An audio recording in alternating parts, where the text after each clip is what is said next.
W tym odcinku pooglądamy sobie bunkry, dojedziemy w końcu do Sarandy, która zostanie naszą bazą wypadową, zobaczymy piękne miasteczko Gjirokastra i porozmawiamy sobie trochę więcej na temat Envera Hodży, czyli jednego z ostatnich dyktatorów Europy. Zapraszam. Nadal jesteśmy w Beracie. Wczorajsza noc była niesamowita. Albania wygrała z Serbią. I Berat żył bardzo długo. Poprzedniego dnia opuściliśmy miejscowość Tet, położoną w górach, i dotarliśmy do miasta Berat.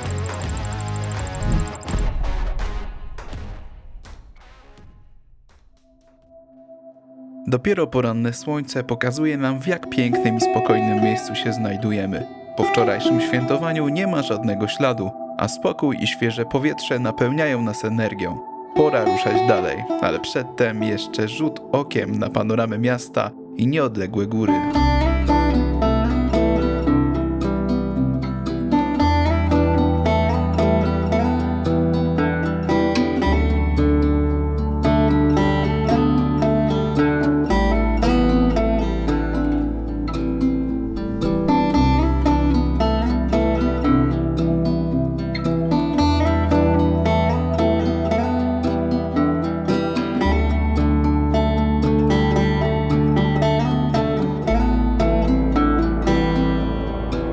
Ile już zgubiłeś słuchawek? Jedno z dwóch. A prawie ile zgubiłeś? Nie. A ile masz zamiar zgubić? Żadnej. Zajechaliśmy na myjnie umyć samochody.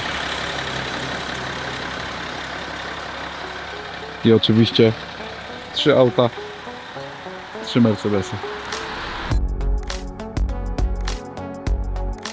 Droga do Sarandy prowadziła nas pięknym wybrzeżem Morza Jońskiego. Specjalnie wybraliśmy bardziej widokową trasę przez góry, co zajęło nam znacznie dłużej niż gdybyśmy gnali przed siebie. Ale taki też był ten wyjazd. Mimo tego, że intensywny, to w pewien sposób również spokojny. Na kawkę zatrzymaliśmy się w zajeździe, którego nazwa brzmiała jakoś tak polsko. Stacja kolejna. Tak, zamówiłeś? Możemy sobie usiąść, on przyjdzie. Okazało się, że nieprzypadkowo, bo chłopak, który tam pracował, po usłyszeniu naszego języka wyjął flagę Polski i zaproponował nam wspólne zdjęcie. Would you like to take a picture? Wait. Yes. Let's go outside. Let's go Yeah, outside. let's go outside. Yeah. Tutaj Andrzej pracuje. So what do you think for it? O, perfect. So here you can take it to the other. You want together? Yeah. O. Cześć, ja robię zdjęcie. Polacy cipy.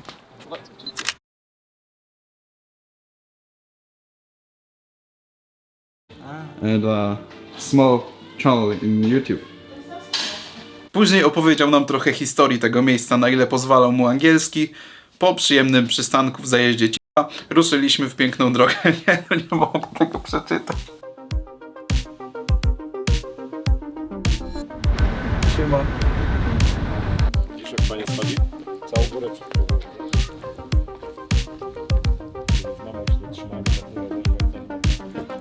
momentalnie. Ta góra jakoś przyciąga. A tam powinna być na tej ścianie taka wielka flaga Albanii. Może być.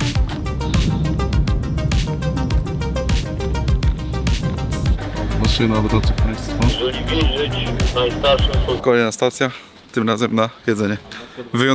Wyjątkowo robimy stację na jedzenie. No, jestem zadowolona. Jesteśmy właśnie w miejscowości Himara, no i zrobiło się grecko, czyli turystycznie, i dlatego też drogo. No i grecko też dlatego. Ona była świetna, wspaniała. Ja mówię, jadłem w Albanii w wielu lepszych miejscach, że to się w ogóle nie... On chodzi, prawda?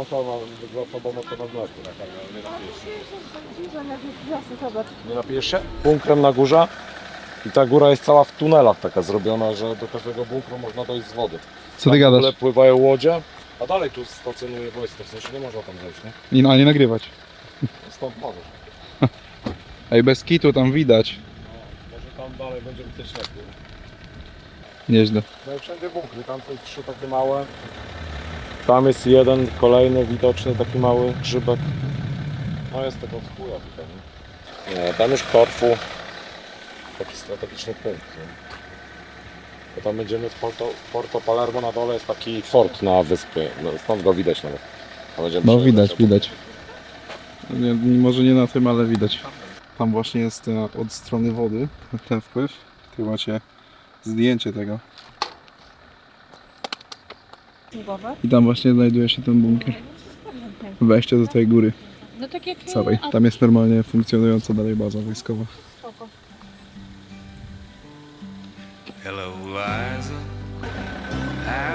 Droga była długa, czasami musieliśmy ustępować pierwszeństwa owcom, a czasami zdarzało nam się dokarmiać bezdomne psy.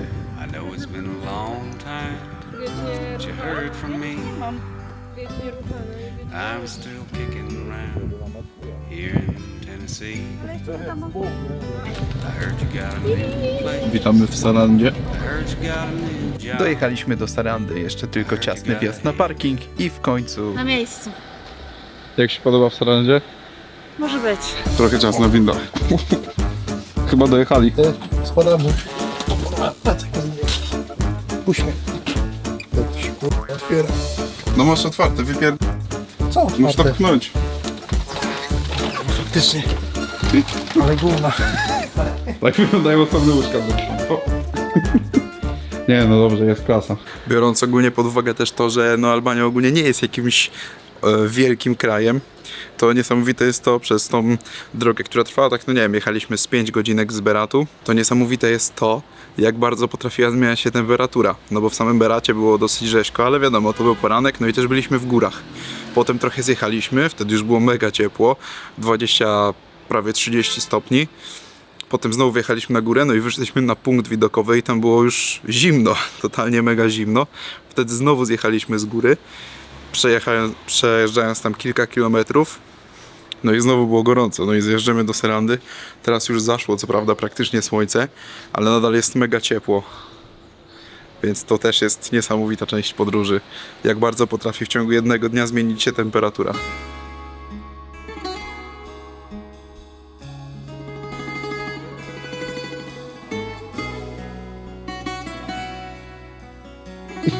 Chyba zaszczycona. Ale szczerze. Szczerze.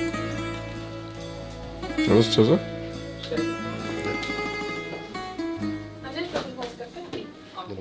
A że dzisiaj piliśmy tylko 4 kawki, to jeszcze jedna.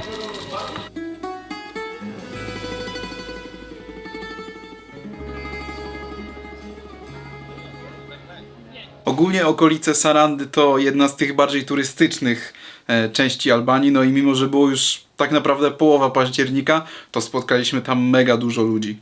Jesteśmy właśnie na promenadzie w Sarandzie i tak to wygląda. Tam już po drugiej stronie widać Grecję, czyli Korfu, te światełka.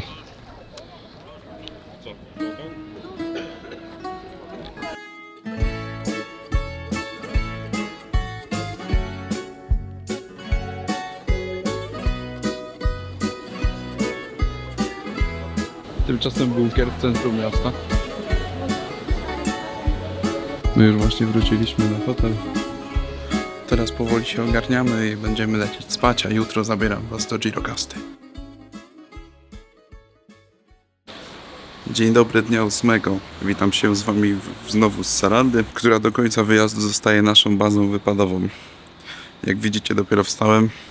Pokażę wam teraz, jak wygląda nasz pokój, a potem powiem wam cenę. Tutaj wujas śpi, ja śpię tam. Mamy telewizor. Tutaj jest garderoba. Kibelek. Z prysznicem. Prysznic ogólnie taki albański. Czyli, że masz niby tą osłonę, ale i tak wszystko na podłogę leci, ale jest to kratka. Mamy też taras. Zaczyna się dam.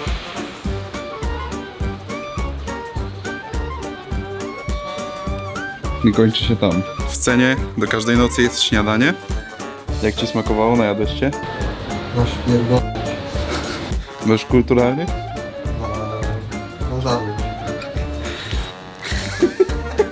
Ogólnie jak coś znikało ze stołu, na przykład owocki, to właściciel od razu nam donosił nowe.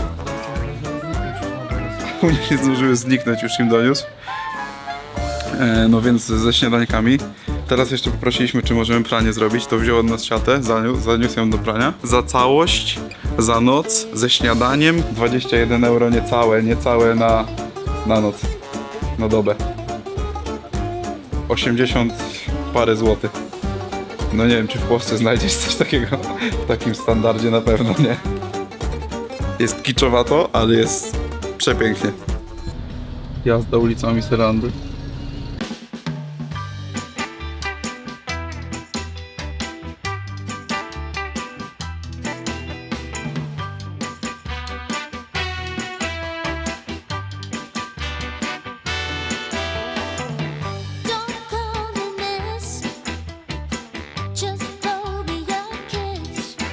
Ogólnie mam wrażenie, że wszędzie, gdzie nie pojedziesz w Albanii, to za oknem masz cały czas jakieś widoki. No i tak samo było w drodze do Gjirokastry.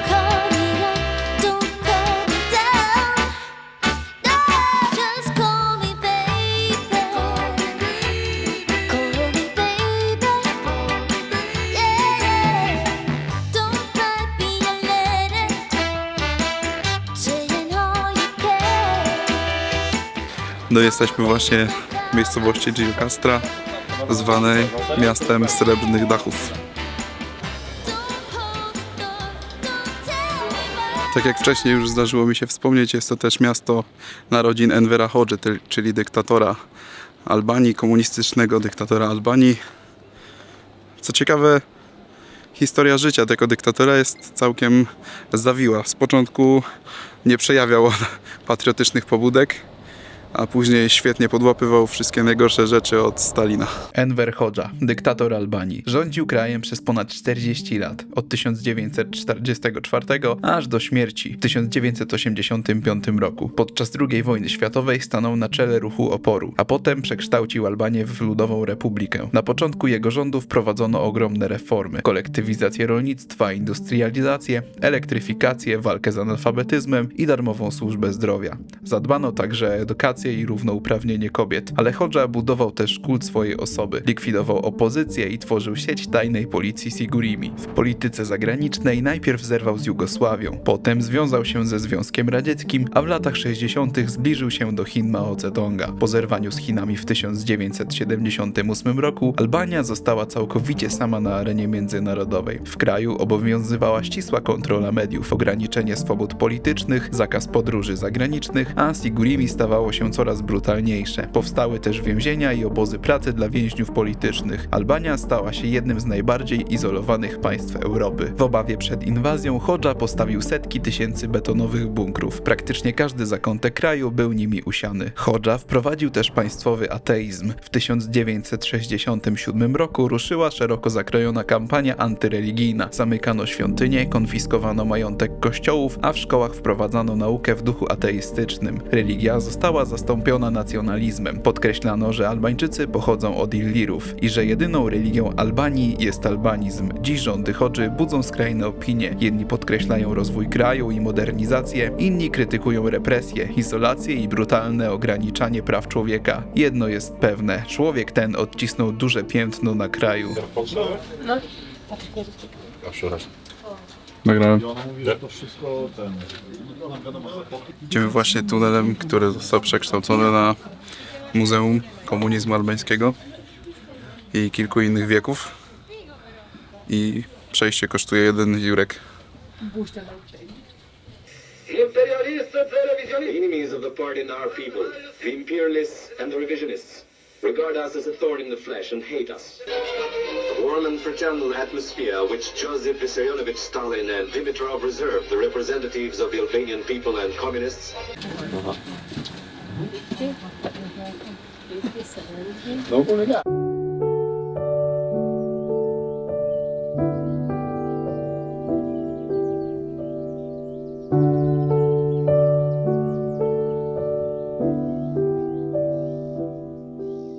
Z otomańskich najeźdźców w XV wieku. Zapomniałem słowa. Refusing. Ja wiem co to jest, ale zapomniałem po polsku. odrzucić. Odmawiając poddania się. dokładnie, Agio wzięła swoje dziecko i pobiegła do tego punktu tutaj właśnie. Stąd rzuciła się ku śmierci. Cudownie jej dziecko Przeżyło? Przeżyło tam, gdzie właśnie Argio, czyli ta babka, upadł. Mówi tak, że jak ta babka spadła, jej mleko kwiatów. jakby wypadło, zaczęło jakby się lać stąd? Nie, w sensie, to nie ma sensu Przez ogólnie. kwiaty, przelało się przez kwiaty i nakarmiło je dziecko. No tak, ale no w sensie, ale rozumiesz. Do niesienia. Nie do niesienia, tylko no... Ale Jezus można to Maria. tak... No nie ma To, że ja dosłownych... 100% rozumiem, tylko kurwa weź to. Ale nie ma dosłownych słów, tak żeby przetłumaczyć. No, że skały nakarmiły. Geologiczne ślady wskazują na to, że to... Się nauczcie, to będziecie rozumieć. Bo bardzo dużo kwarców zabił. Czy tam? Rozbik Kamil uciekł.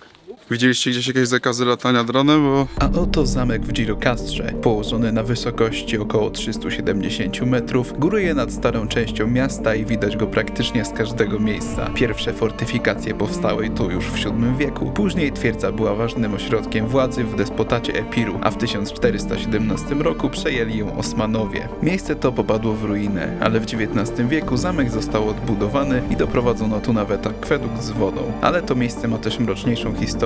W czasach króla Ahmeda Zogu zamek był więzieniem, a po 1944 roku przetrzymywano tu więźniów politycznych i wykonywano egzekucje. Dziś w murach zamku działa Muzeum Militariów z okresu II wojny światowej. Na dziedzińcu możecie zobaczyć nawet amerykański samolot Lockheed T-33, który w 1957 roku awaryjnie lądował w Albanii. A co ciekawe, odbywa się tu festiwal folklorystyczny. Historia, mroczne czasy i kultura w jednym miejscu. Jeśli jesteście w Girocastrze, to punkt obowiązkowy. Dla nich też takie, tak jak dla nas. Daleko, No wow, dla nich to jest trzeci świat, nie? A Jak to ci się podoba? Dużo latania się bało. Może być. Zobacz, co to jest. O kurwa!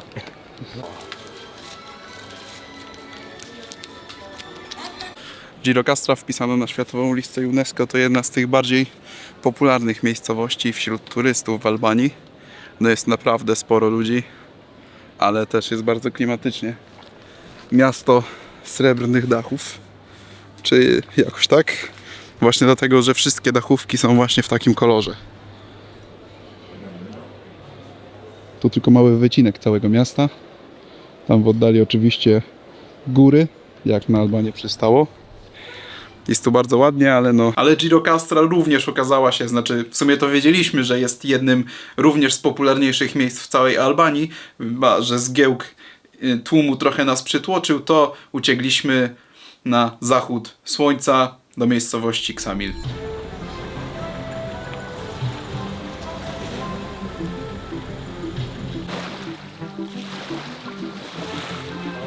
Woda ładna.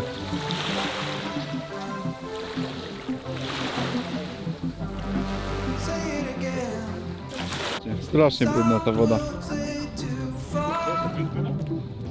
Zobacz na tą wodę. Wstyd. Mogliby coś sprzątać tu. Jesteśmy właśnie w Ksamilu, czyli Malediwach Albanii. Ale woda jakaś taka dzisiaj zielona. Czy tam turkusowa.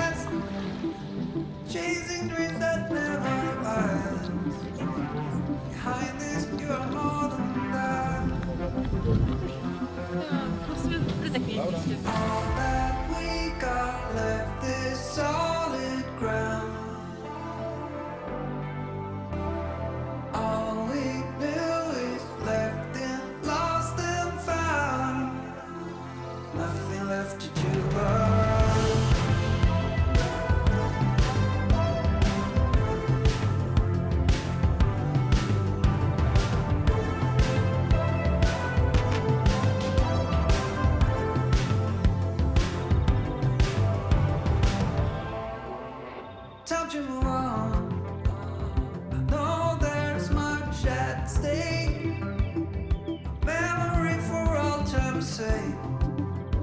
But behind this there is no place safe. I call it fate. A half chance fading fast. Chasing dreams that never Stoi sobie wypuszczony wóz. Pewnie was. No pewnie ich tam cała ma ekipa. No i wróciliśmy do hotelu. Dzisiaj idziemy jeszcze na miasto, ale tam was już nie zabieram. Widzimy się jutro. A do jutra to znaczy, że widzimy się za 2 tygodnie. Jeżeli tu dotrwaliście, bardzo wam dziękuję za obejrzenie. Zapraszam do zostawienia lajków, subskrypcji, czy czego tamkolwiek sobie chcecie zostawić. I widzimy się w następnym odcinku. Siemanko.